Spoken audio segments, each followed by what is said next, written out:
team that we're talking about, Gonzaga. Can this Gonzaga team win the national championship? Is this the team that gets Gonzaga over the hump? This team checks nearly every box.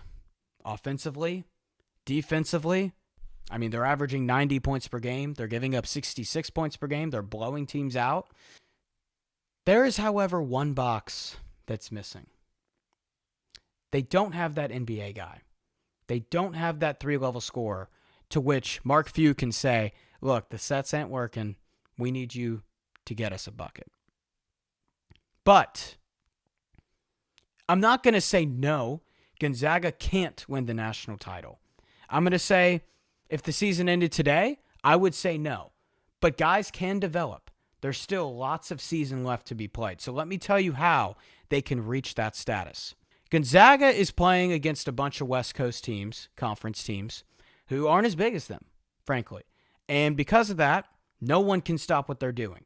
Gonzaga's in the top 1% of college basketball in post-up frequency and points per shot off post-ups. Gonzaga's in the top 3% of college basketball in high-low frequency, meaning you're playing with two bigs who connect in the paint for a layup, okay, or a shot, right?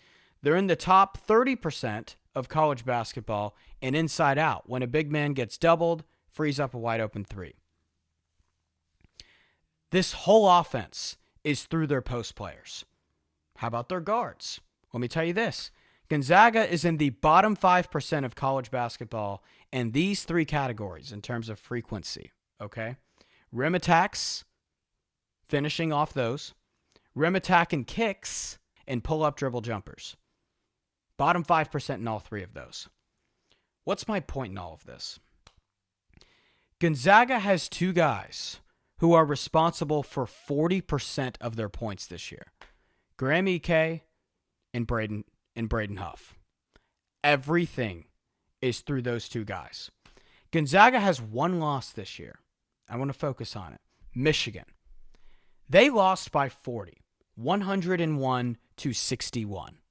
Why did they lose by 40?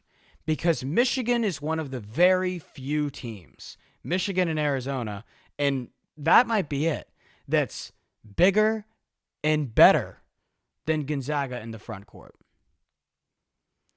And because of that, Graham Ike had 1 point in that game. He was 0 for 9 from the field. That's Gonzaga's leading scorer. And Braden Huff shot 7 for 17 from the field. Michigan's got 7'3" Ademara, who is a problem for Gonzaga. They had no answer for him. 6'11" Morez Johnson, 6'10" Yaxel Lindeborg.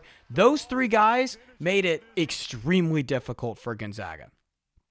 And because of that, what happened?